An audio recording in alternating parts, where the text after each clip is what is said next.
The Miami Dolphins are wrapping up the first week of the John Eric Sullivan and Jeff Hafley NFL Combine experience, and Isaiah Smalls is there to document all of the happenings and goings that's happening in Indianapolis. Isaiah, what's the latest? You have been in your bed at night. 2 a.m. night one. Yeah, and I haven't done that since. Like no. I'll go out tonight, but man, I'm getting up there. I'm A lot of pushing 30. information on the table, Playboy. Okay, so it's either you can't have it both ways. You can't have me going to bed at 2 a.m. and waking up at 6 in the morning for consecutive days without willingly paying my hospital bill. So I will. You could do the Aaron Glenn plan and just be sleep half the time in the daytime. Yeah, but then you look nuts, man. You look. He getting roasted on Twitter now. For me, it's about targeting. I had to tell people, Combine is a different animal, man. You gotta burn the hours at night, and you gotta wake up early in the day. Don't act like you ain't gonna be tired at 11 o'clock. That's not conducive, man. I went to the Pacers game last night, and I was yawning at 9:30. At 9:30 after, and I went to the High Velocity, checked out, went to got invited to an agent get together. But at 12 o'clock, that Uber was called home. 12:30. Hold on, wait a minute. 1 o'clock, that agent get together, that probably has some good little rumors over there about market values. Okay. Well, it'll miss me. It miss me then. You gotta wait till they get a little liquored up. Now, I told you my tip about the beer. Just order a beer. I hear you. Keep sipping it. I hear you. But at what point? You know what happened this morning when I got a message at 9 a.m. saying, "Hey, where's the Fernando Mendoza stuff?" If I would have been out there at 2 a.m., I would have been like, "What Fernando?" It's about listen. It's about what information do you want? Do you want draft information and interviews, or do you want free agent information? You got to make these choices. It's a tough life, but this is why you are there. You are there to get this seasoning. Listen, right now, I bet you some media members know where Malik Willis going, because they was out at 3 o'clock in the morning. They was on. They don't have the same responsibilities as me. They're not here covering 3 things. I'm here covering University of Indiana, here covering the University of Miami, the Miami Dolphins. Come on, cut a brother some slack. Hey, it sounds like you complaining. I'm not complaining. I'm just telling you, I'm laying out the reality of the situation. You taking your behind the bed at midnight. Yeah. Huh? Yeah. I mean, what? What do you look, I can't do everything. I cannot do everything. What you there for? I can't be everything everywhere all at once, I cannot. Yeah. I cannot.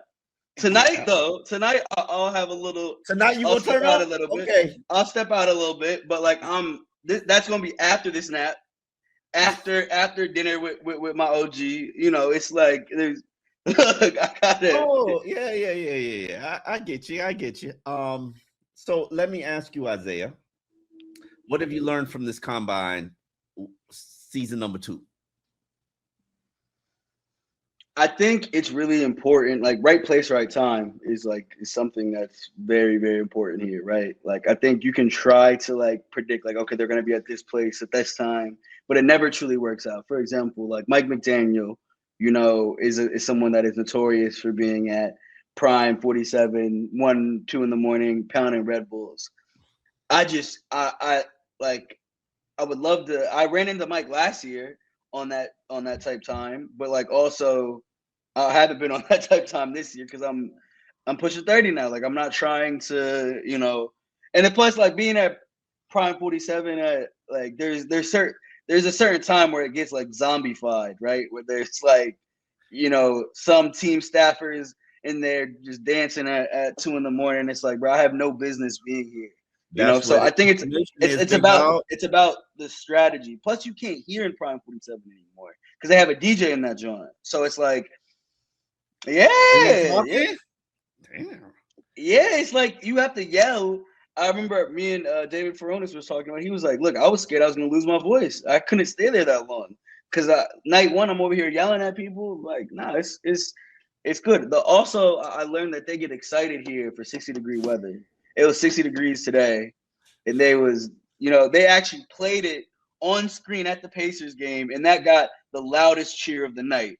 Was the 60-degree weather, not the team itself, not Obi Toppin's return, but that 60-degree weather. You spoil big dog. You spoil. Oh, I know. Yeah. I know. Yeah. Fernando Mendoza talked today.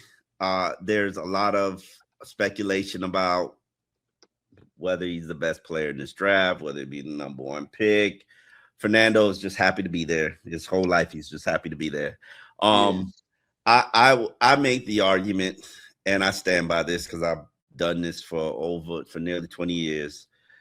They need something to talk about in the draft. So, especially these major networks that have to sell the draft, they actually have to make people watch the 2 months leading up to it.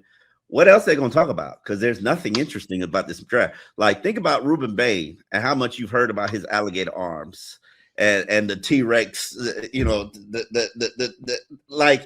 because there's nothing else to talk about in this draft. Nothing. Yeah. I mean, it's unfortunate because it's something that, you turn on the tape, you don't really see him getting affected by that, right? So, and there's different ways. I think another thing that I've learned is that there's so many different ways to pass rush. Like, I've really gotten into my pass rushing bag this one because I'm learning, because to me, it didn't make sense. Like, okay, cool, he doesn't have the long arms. But I understand why you have to have long arms because, the tackles, when they lock into you, you got to be able to, exactly, right? Yeah. But there's different, not everybody has to have that mean chop, right? Now there's different ways to get to the quarterback, which at the end of the day, that's all you want. It don't matter how it looked. Is all it matters is you getting there. And Reuben Bane, to me, was one of the best people in the country, alongside his running mate, Key Messidor, at getting to the quarterback, right, and affecting the quarterback. If I may say something, and this is the only concern I have, because I'm very happy about the Reuben Bane slide, because there's a difference to me between people who evaluate football and people who evaluate combine superficials. Yeah, it's two different things. Two very different things. Yeah. If you evaluate combine superficialness, you end up with Chop Robinson. No shade. But that's super shady. You can't do that. No, you can't do that. That was shady. I'm sorry. You have 15 tackles and 4 sacks as your junior season at Penn State, and you were a first-round pick? Why? Because you had amazing combine day. And what it looked like now. What it looked like. Okay, thank you. And then there's people who produce, who are forces for multiple years, and people who demand double teams, and people who, even with the double team, they're unstoppable. Now, the only thing I'll say about Reuben Bane is, yes, he's got alligator arms. The minute I heard about his sub 31-inch arms, I looked and I was like, oh, damn, he do have alligator arms. So I knew it was going to be a story, and I knew it was going to mushroom cloud once they got the real measurables. And I will say this, him and Akeem Mesidor, they're small for their size. I've seen edge rushers my whole life. They're both. Yeah. When I saw Mesidor at Bomarito's, what did I say to you? Yeah, you said that he's small. Yeah. Dude is small. I thought the way he played a lot bigger than his size. Definitely. I'm sorry. What do you think Patrick Paul going to do to that? No, that's real. That's real. Patrick Paul is the $100 million left tackle. It's about 12 to 16 of them in the league. That's not what you're gonna face on a college landscape. You're gonna face that 3-4 times a year. Yep, you're gonna get that. You're gonna get that every Sunday. So, so I do expect Reuben Bane to slide. Coming into this draft, he was probably like, "Oh God, if this guy falls out of the top 10, you're like, what are these guys? What are these people thinking?" Then they realize he looks like a T-Rex, and they're like, "Oh man, he might be there, and he might be there." So So, question for you: if you're Miami, right? Oh, hell, you ain't got to finish the question. Hell yeah. Okay. Hell yeah. Like, come on. Come on down, Reuben. T-Rex, Okay. he got them T-Rex arms. Come on down. Like, come on Okay. down, T-Rex. Yeah. I love the I'm sure it's an AI assisted picture where they got the Batman Bane with little tiny arms. I was just like, damn, that's I've never seen that. disrespectful. Yeah, I've that's not seen that. disrespectful, but it's funny as hell. And the funny thing is, every time I see Reuben Bane in a picture, his arms get shorter and shorter and shorter and shorter. It's like they purposely find a like little tiny arm picture.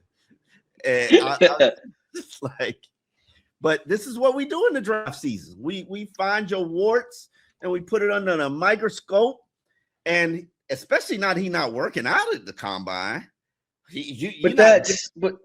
But that's you know why that is. They just played in the national championship game. Like, yeah, he's not even combine. He's not ready to. Yeah, he's not. Guys have been training for months for the combine.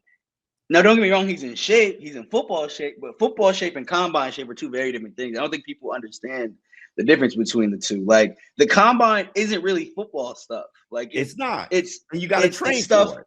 You have to train for it. And so when you hear a guy, now I'm more worried about a Jermod McCoy not doing anything at the combine, considering he tore his ACL over a year ago.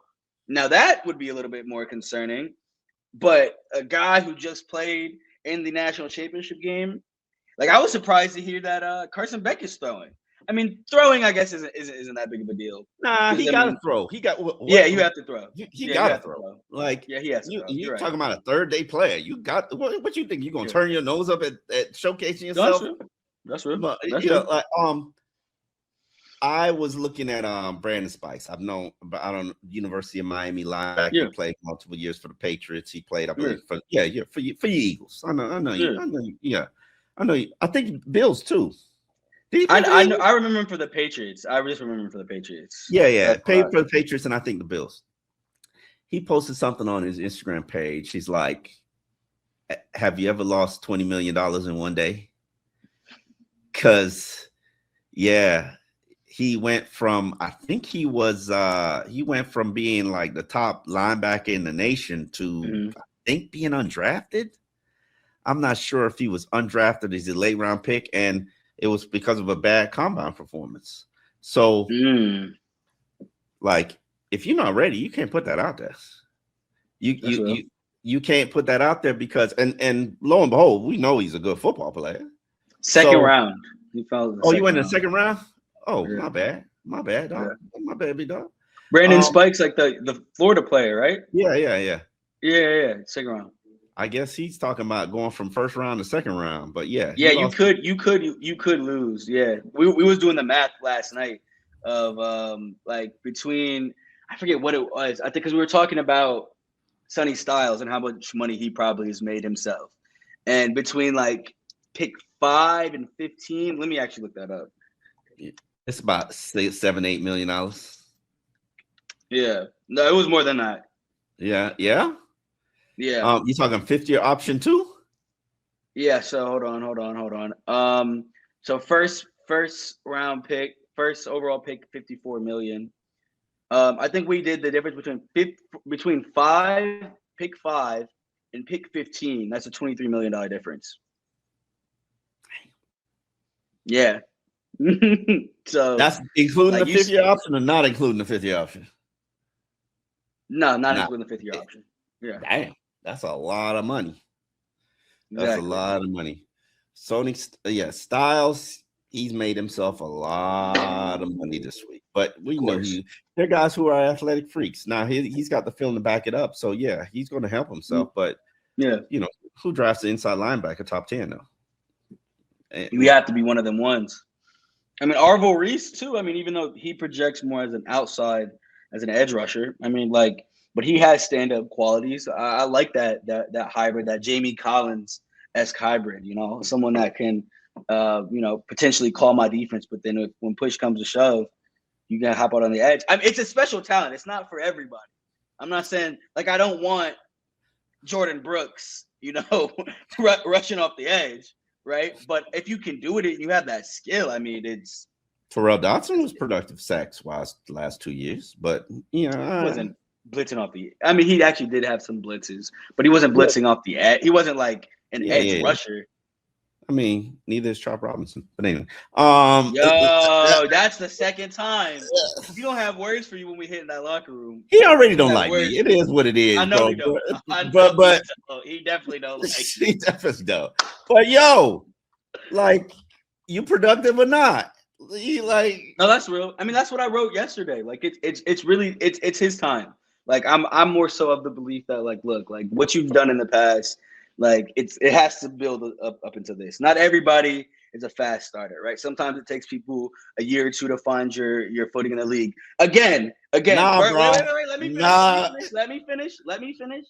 Yes. Would we have liked production day one the minute that you strap on that helmet with the aqua and orange on it? Of course, but it takes people some time to actually get acclimated in the league. Not everybody has that from day one. We showing up a Sauce Gardner, like, oh yeah, we shutting down stuff from day one. Like not everybody like gotta that. show up from day one.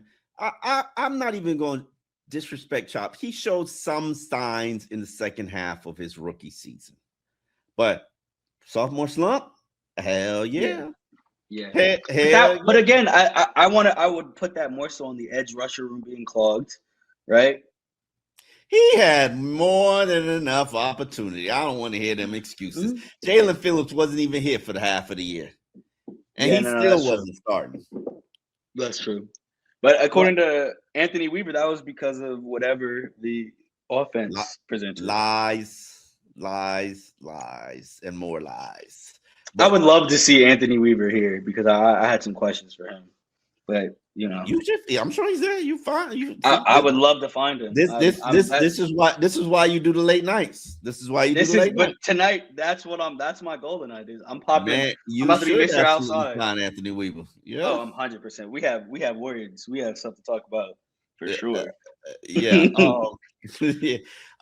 What was I going to ask you? But yeah, to answer your question, Reuben Bane, absolutely 11. He's there at 11, unless Sony Styles is there.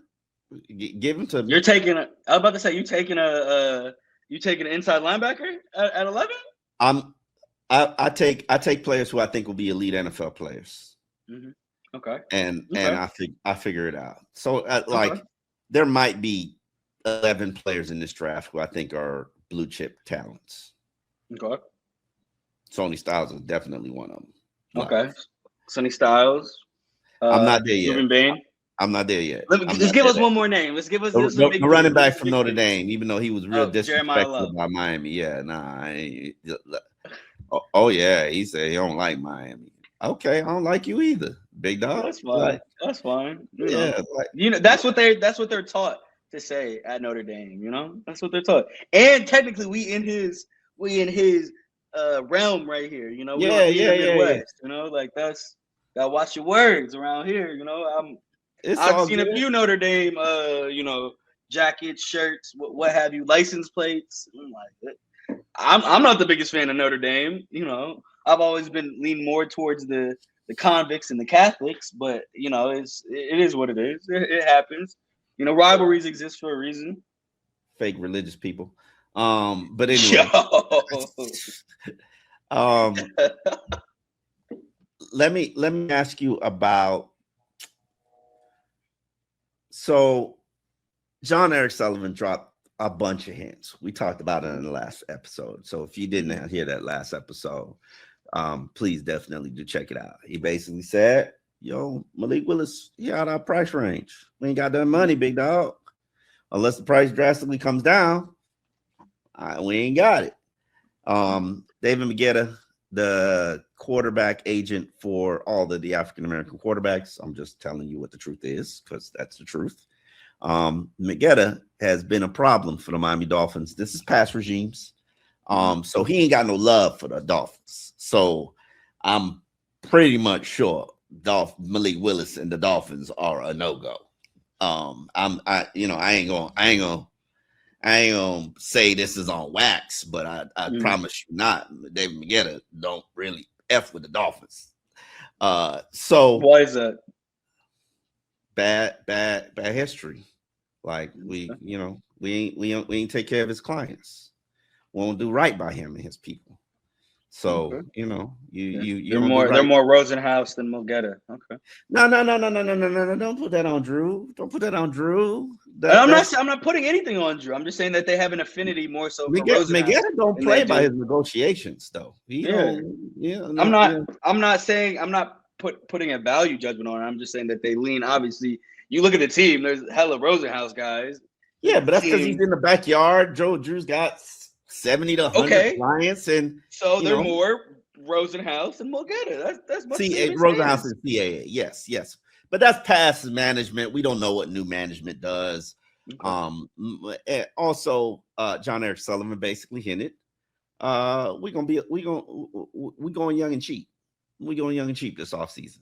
Like, we'll fill some spots with free agents. When you have $3 million in cap space, there really isn't much that you can do. There are ways and avenues that the Dolphins can create cap space, but none of them is substantial. I give you a perfect example of this is the ways you can create cap space this offseason. Obviously, since everybody wants Tua cut, he's going to be released as a June 1st loss of $11.1 million. Now, again, I make the argument, and obviously I'm standing on a hill that cannot be defended. I'm like Jon Snow out here with the whole army coming against me. Okay. I'm sorry, I'm not cutting Tua to take an $11 million loss. Like, holla at my bench, Tua. Holla at my bench. But the fear is that Tua will beat out whoever is here, and nobody wants to see that happen because everybody concludes it'll be a waste of time and money. But you're already paying the money. But, I will take a knee on this argument and just say Tua is cut June 1st because he's not being traded. I don't live in delusion land. Chubb's going to be a June 1st cut. That's going to be a gain of $20.2 million. Then if we so choose to, we can cut Alec Ingold, save us $3 million. We can cut Jason Sanders, save us $4 million. We could trade Minka, clear $5.8 million for, let's say, a 4th round pick to whoever's buying Minka these days. Together, that collectively creates $25 million in cap space. And while that $25 million in cap space might be attractive to some people, I make the argument to you, Isaiah, what does $25 million buy you when you need everything? A quarterback, 3 wide receivers, 3 tight ends, 2 offensive guards, 2 offensive tackles, 3 edge rushers, 2 inside linebackers, 4 cornerbacks, 3 safeties, and then probably a kicker. Yeah, it doesn't really buy you much, unfortunately, which is why the story that I'm writing that'll come out either probably tomorrow. Like, this is a rebuild. Like, as much as they don't want to use the word rebuild, like, it is. It is. I don't think they won't use the word rebuild. They won't use it. Sullivan called it the R word, whether it's rebuild, retooling, restocking, whatever you want to call it. It is. It is. It is. And I just feel like I understand why they don't want to acknowledge it, right? Because look, I'm a Sixers fan, right? I trusted the process, right? And look where I'm at. It yielded me years of hurt, record-setting losses. Like, it's okay. Like, and so when you try to when you say that R word, right? It kind of encourages, and at least from a fan perspective, that like, hey, we losing, and we're okay with it for the time being, right? Which it said don't buy no tickets. And it's a business at the end of the day, right? You want people inside your stadiums. You want people inside the suites, all that stuff. And as we, talked about last year, there is, and you shared a few stories of your friends who had totally tuned out. The last thing that you want as a professional sports franchise is apathy, right? You want people to care. Like, either you want them to love you or hate you. But like, if people don't care, that's not good at all, right? And so I think, and obviously the guys are saying all the right things. They're looking the part, between Hafley and Sully. Oh yeah, they talk a good game. They talk a great game, and so it is intriguing. That's what I've told everyone because they're like, oh, what's the latest on the Dolphins? Because obviously we got the new GM, new coach. They want to know everything about it. So I was like, look, like they're saying all the right things, but we'll see April 23rd when that first selection is made. That's when we can fully, I guess, begin to understand who they are, right? Because before that, it's really just talk. At the end of the day, it's just talk, and hopefully you'll create some cap space, right? But there's not much else that we can evaluate outside of that, at least from where I'm sitting. Yeah, there's a lot of work to be done. They're the first to admit there's a lot of work to be done. Oh yeah. They're the first to admit we got to fix our cap situation. They're the first to admit, hey, Tua basically ain't gonna be on this roster, whether he's cut or traded. Like we're looking. Like I've never heard an organization flat out say, yeah, we're looking to trade him. Yeah, like, and I'm like, damn, that Minkah Fitzpatrick, we're looking to trade him. Like, yeah, we know what the reality is, and young and cheap. Yeah, young and cheap. That doesn't necessarily mean good, but at least it presents something for the franchise to look forward to from an upside standpoint. We will see if it pays off for the Miami Dolphins. On that note, anybody impress you with something that they said or did at the podium during the NFL Combine? I think I can give a few. One, I liked what. Like all the hype about Fernando Mendoza being like a real humble guy. Like I got to see it firsthand, and I know I've called him goofy, like, and like he is to me, but like I can see how he's like genuinely a nice guy. Like one of the things I always appreciate as a media member, right, is not everyone has the loudest voice, not everyone has the quick, blah blah blah. And so one thing that I did notice him today, he like was finding different people to answer questions from, which I appreciate, right? Like specifically, he found like a tiny woman in the crowd, like, and I appreciate that, right? Like that's not he didn't have to do that. He could have asked, had the same guys asking questions, but he wanted to spread it out a little bit, and he said that too. He was like, "Yeah, I'm not going to take you because you just asked one, so I'm going to find someone different," right? So I appreciate that, right? So and whereas you have players like Reuben Bane, Caleb Downs, who are like, yeah, I'm the best XYZ in the draft, right? He was very effusive with his praise for other people, right? Specifically with his teammates. He was like, look, like, if I don't go number 1 overall, I'm not going to be mad because there's a bunch of other guys, great players out there, and specifically on my team too. Now, I don't know who on his team would go number 1 overall, but I just appreciate the deflection and trying to make it not as much about yourself, which it's gonna be, right? 2, I liked what Carson Beck said about why he left Georgia, right? I think a lot of people, and I have some friends that are Georgia fans, and they were a little bit, it's not that. It actually wasn't. I mean, I'm sure that had something to do with it. But what he said was, look, like when I got hurt, I thought I was going to enter the draft afterwards, right? And so I go throughout that process, decide, hey, maybe it's not that time. And so I'm not going to go back to the school because they've already pivoted and given the keys to Gunnar Stockton. I'm not going to do that. And so I wanted to find my next opportunity, which his girl is playing basketball, even though she's not his girl anymore because he found how to chase in South Florida. Yeah, exactly. But I mean, look, like I appreciate the level of like, look, like I'm not going to go take away someone else's opportunity, if that makes sense. Because at the end of the day, no, because if he would have gone back to UGA, he probably would have started over Gunnar Stockton. He would have been doing the Quinn Ewers situation if he would have come out and been exactly a 7th round pick. But exactly, if that, which still very well might be the case. Like he probably is going to be a later round. He's a 3rd day pick. Yeah, I'm not. Yeah, so 5th round, no Fred. Yeah, of course. So no shade. No. That's just the reality. I think he knows that too. So I appreciated that. Let me think. I'll give you one more. Something else that stood out. Oh, my favorite one is Reuben Bane not getting a haircut. I know we disagree on what that truly means because, like, look, to me, that's straight like I am a dog. Because, look, you're right. These pictures are going to be there for a while. Pictures, video. Pictures, videos, all of it. And, like, we're looking up. And we're looking at Tom Brady videos from the Combine. Of course. But to me, it's like, look, But I'm here for ball. That's it. That's it. That's all I'm here for is just ball. Now you had a different assessment of it.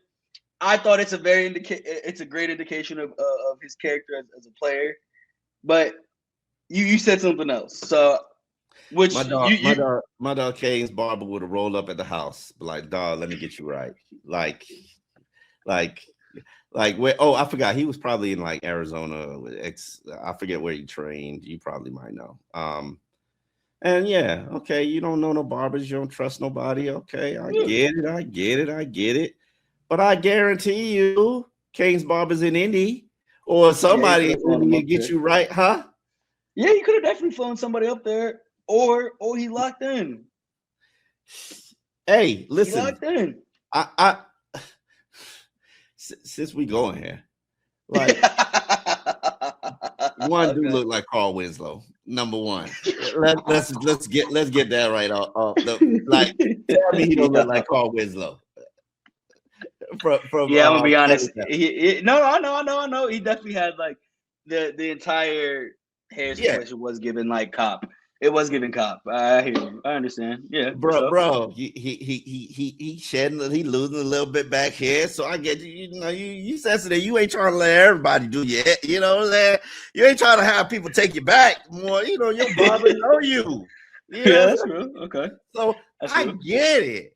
But you looking crazy, dog. Like you look. Come on, T-Edge razor. You get yourself. Come on, Playboy. I don't trust myself. You trust yourself with a razor? Yeah, I T-Edge raise myself. Come on, big dog. Okay. Look, you got it. You got that, big dog. I do this. I ain't got that money for a barber to do this every week. You crazy? I got T-Edge. I mean, like, look, we'll do a few things here, but like, I'm not touching here. Yeah, I do it all the time. I do it all the time. I'm not touching the money maker right here. You know, I can't touch my hairline. I gotta be clean. I gotta be clean, big dog. The only thing I don't do is this. I gotta let them taper it, all that stuff. Yeah, but he listen, he a dog. He a dog. Like, I'm sorry. I would put my money on him at 11. Like, okay. I would rather that than Caleb Downs. Talented, nice, love him as a player, but like, what kind of impact the safety can make compared to a Reuben Bane? Like, okay. I'd rather miss on Reuben Bane and go get me a third round safety than sit here and draft a safety at 11 and then go get a third round pass rusher. I'm good, Playboy. Like, okay, that's fair. Hey, and as I said, they drafting combine warriors at 21. So yeah, like college productivity, just because he got short arms, you gonna drop him? All right, yeah, cool. That's real. Yeah, but I would love for. Like, we'll have plenty of time to talk about this draft after free agency. I'm gonna just be real. This draft sucks. It does. It is what it is. You ain't got no quarterbacks. I feel like every year they said that. Every year it's like this draft sucks.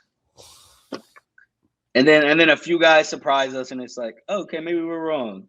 Like that's like that to me. You can bank on that the same way you can bank on the sun rising in the morning.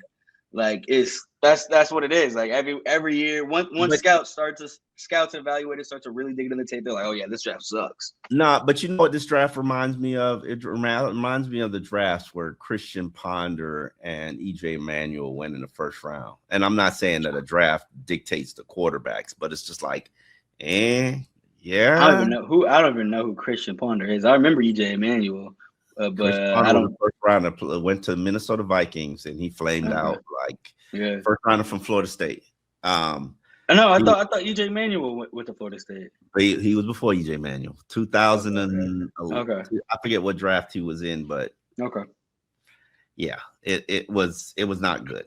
But we are where we are, and right now free agency comes first. The Dolphins already told you they'll be budget shopping, so next week we'll come through and try to figure out what's on the horizon for a Dolphins team that needs everything except for a running back and defensive tackles and maybe inside linebacker, depending on what they do with Tyrell Dodson, which we don't know because we did not ask.